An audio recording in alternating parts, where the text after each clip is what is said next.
Saudi കിരീടാവകാശിയുമായി ഏറ്റവും അടുപ്പമുള്ള ഒരാളാണ് US പ്രസിഡന്റ് ഡൊണാൾഡ് ട്രംപ്.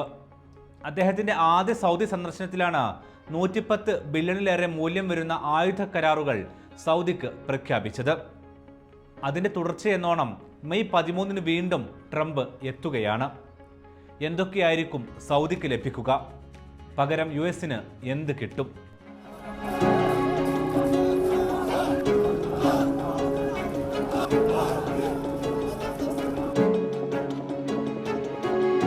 സൗദിയിലേക്ക് പറക്കാൻ ഒരുങ്ങുകയാണ് US പ്രസിഡന്റ് ഡൊണാൾഡ് ട്രംപ്. ഈ സന്ദർശനം US-ഉം സൗദി അറേബ്യയും തമ്മിലെ വൻ ആയുധ കരാറിന് സാക്ഷ്യം വഹിക്കുമെന്നാണ് പുറത്തുവരുന്ന റിപ്പോർട്ടുകൾ.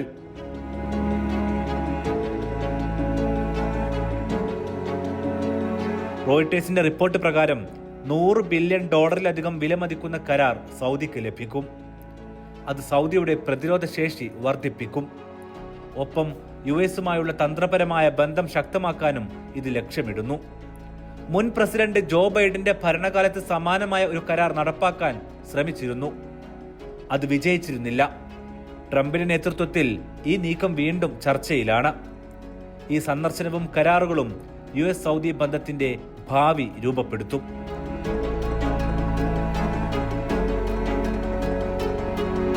ട്രംപിന്റെ സൗദി സന്ദർശനം US-ഉം സൗദിയും തമ്മിലുള്ള പ്രതിരോധ സഹകരണത്തിന്റെ പുതിയ അധ്യായമായിരിക്കും.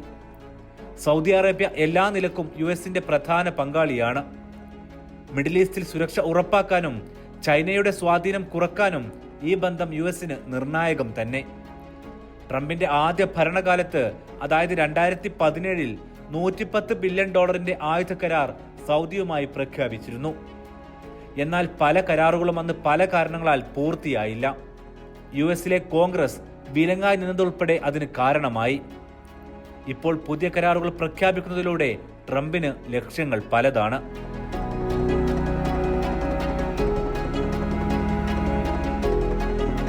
സൗദി കിരീടാവകാശിയും പ്രധാനമന്ത്രിയുമായ മുഹമ്മദ് ബിൻ സൽമാനുമായുള്ള കൂടിക്കാഴ്ച ഈ ബന്ധം കൂടുതൽ ശക്തമാക്കും. US-ലെ പ്രമുഖ പ്രതിരോധ കമ്പനികളുടെ മേധാവികൾ ട്രംപിനൊപ്പം സൗദിയിലെത്തുന്നത് കരാറിന്റെ പ്രാധാന്യം വ്യക്തമാക്കുന്നു.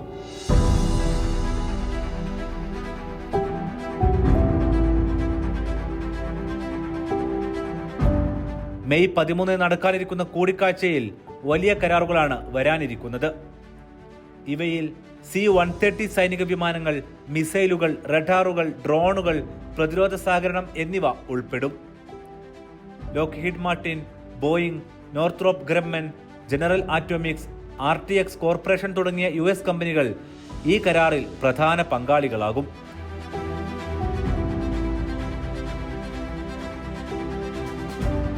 $20 ബില്യൺ ജനറൽ ആറ്റോമിക്സിന്റെ MQ-9B സീ ഗാർഡിയൻ ഡ്രോണുകളുടെ കരാർ ഒരു വർഷമായി ചർച്ചയിലാണ്.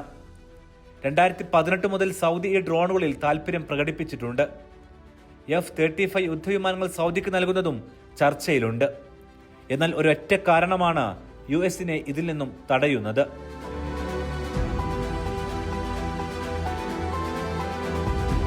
അത് വ്യത്യസ്ത ശരീരമെങ്കിലും ഒറ്റ ആത്മാവായ US-ഇസ്രായേൽ ബന്ധവുമായി ചേർന്ന് നിൽക്കുന്നു. ഇസ്രായേലിന്റെ സൈനിക മേധാവിത്വം പശ്ചിമേഷ്യൻ മേഖലയിൽ നഷ്ടമാകുന്ന ഒരു നീക്കവും US നടത്തില്ല. അതിന് US-ലെ ഭരണ സംവിധാനം സമ്മതിക്കുകയും ഇല്ല. അതിനാൽ F-35 ഉൾപ്പെടെ സൗദിക്ക് നൽകാനുള്ള സാധ്യത കുറവാണ്. മാത്രവുമല്ല, ഈ വരാനിരിക്കുന്ന കരാറുകളിൽ പലതും പുതിയതല്ല. ചിലത് വർഷങ്ങളായി ചർച്ചയിലുള്ളതും പലതവണ ധാരണയിലെത്തിയതുമാണ്. എന്നാൽ ഇപ്പോൾ ഒരു വലിയ പാക്കേജായി പ്രഖ്യാപിക്കാനാണ് US ശ്രമം. സൗദി അറേബ്യ തങ്ങളുടെ പ്രതിരോധ ശേഷി വർദ്ധിപ്പിക്കാനും ആധുനിക സൈനിക സാങ്കേതിക വിദ്യ നേടാനും ആഗ്രഹിക്കുന്നുണ്ട്. അറബ് മേഖലയിലെ പലവിധ ഭീഷണികളിൽ നിന്നും രാഷ്ട്രത്തെ സുരക്ഷിതമാക്കി നിർത്താൻ സൗദിക്ക് US സഹായം കൂടിയേ തീരൂ.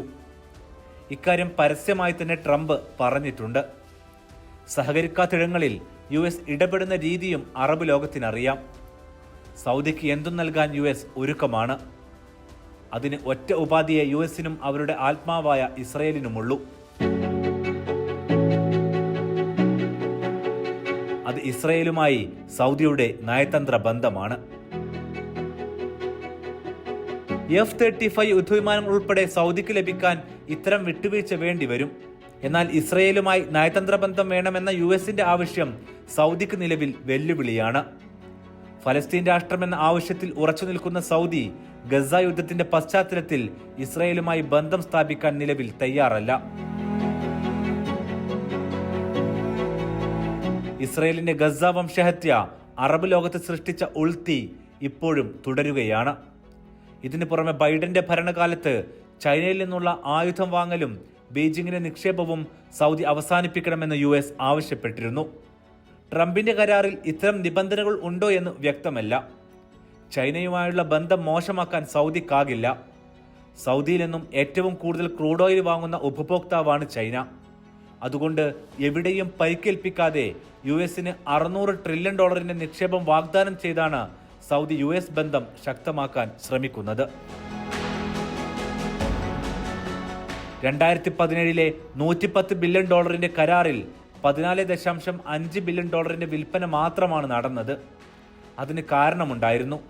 ഇതിനിടയിലാണ് സൗദിയിലെ ഒരു മാധ്യമപ്രവർത്തകന്റെ തുർക്കിയിൽ വെച്ചുള്ള കൊലപാതകം. പിന്നാലെ വന്ന ബൈഡൻ ഭരണകൂടം ഇതിന്റെ പേരിൽ സൗദിയുമായി ഇടഞ്ഞു. 2021 ബൈഡൻ ഭരണകൂടം സൗദിക്കുള്ള ആയുധ വിൽപ്പന നിരോധിച്ചു. യമൻ യുദ്ധത്തിലെ പങ്കും ഇതിന് കാരണമായി ചൂണ്ടിക്കാട്ടി. പക്ഷേ സൗദി അന്ന് സമ്മർദ്ദതന്ത്രം പുറത്തെടുത്തു.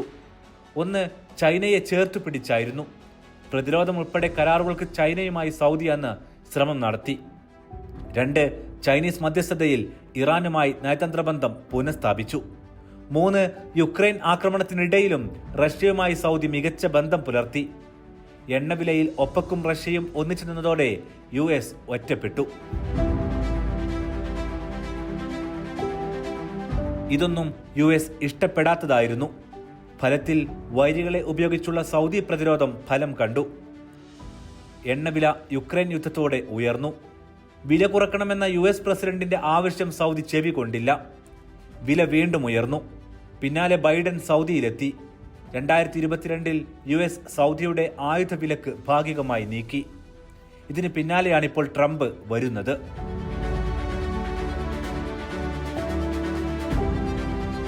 ട്രംപിന് സ്വന്തമായി സൗദിയിൽ പ്രോപ്പർട്ടികളുണ്ട്. അതിനാൽ തന്നെ രാഷ്ട്രങ്ങളുടെ ബന്ധം എന്നതിനപ്പുറം വ്യക്തിപരമായും ട്രംപിന് സൗദിയോട് താല്പര്യമുണ്ട്. ഇതെല്ലാം സന്ദർശനത്തിൽ പ്രതിഫലിക്കും. ഫലത്തിൽ ട്രംപിന്റെ താല്പര്യത്തിനൊപ്പം സൗദിയുടെ ഇഷ്ടങ്ങൾ കൂടിയാണ് നടക്കാൻ പോകുന്നത്. എന്നാൽ ട്രംപിന്റെ പകരച്ചുങ്കം എന്ന ഒറ്റയാൻ ബുദ്ധി കനത്ത തിരിച്ചടി സൗദിക്ക് സൃഷ്ടിച്ചിരുന്നു. സൗദിക്ക് മാത്രമല്ല, ട്രംപിന്റെ സൗഹൃദ വലയത്തിലുള്ളവർക്കാണ് ഈ ആശയം വലിയ തിരിച്ചടിയുണ്ടാക്കിയത്. ഇതെല്ലാം പരിഹരിക്കുന്ന തരത്തിലുള്ളതാകുമോ ട്രംപിന്റെ വരവ് ചിലവ് കണക്കുകൾ? കാത്തിരിക്കാം.